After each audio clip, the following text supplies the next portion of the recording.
Aujourd'hui, c'est le 16 février. Notre méditation s'intitule « Éduquer les héritiers de la couronne », première partie.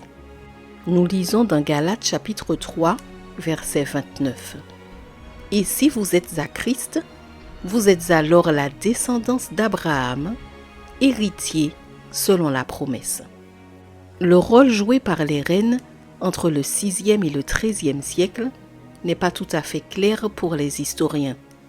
Chez les Wisigoths, les reines étaient chargées de la distribution de nourriture ou de vêtements, de la charité, de l'éducation des enfants ou de l'accueil des visiteurs.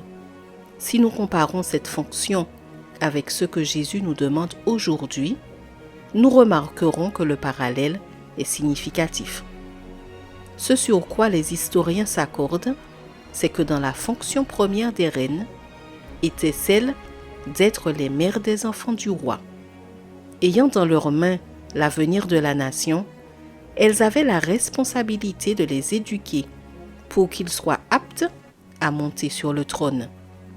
Les mères, en tant que reines de leur foyer, ont toujours entre les mains la responsabilité bénie d'éduquer leurs enfants pour un royaume qui n'est pas terrestre, mais céleste, et qui n'est pas transitoire, mais éternel.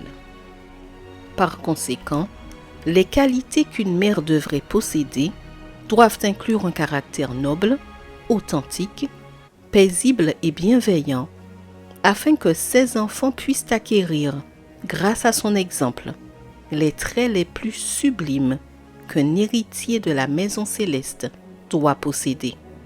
Ellen White déclare « Les mères devraient, pour le bien de leurs enfants, cultiver leur intelligence, car la responsabilité qui leur incombe dépasse celle du roi qui siège sur son trône. Le Seigneur veut que les mères cherchent constamment à s'améliorer sur le plan de l'esprit et du cœur. Elles devraient comprendre qu'elles ont une œuvre à accomplir pour lui en matière d'éducation et de formation de leurs enfants. Un jour, mon ami m'a demandé ce que je faisais. Après lui avoir énuméré mes nombreuses activités, elle m'a dit « Tu es très productive, je t'envie. » À l'époque, elle avait un bébé de 6 mois. Je lui ai donc répondu « Tu as entre les mains le travail le plus exigeant qui soit et il a des retombées éternelles. La vie éternelle de ton bébé dépend de ce que tu lui enseignes maintenant. Si tu travailles à l'extérieur, tu auras plus d'efforts à faire pour élever tes héritiers. Si tu ne travailles pas à l'extérieur, ne te sens pas mal. Profites-en pour donner le meilleur de toi-même à tes enfants, qu'un jour, Dieu te réclamera. Post-scriptum, heureuse d'éduquer des héritiers. Je te souhaite une excellente journée sous le regard du Seigneur.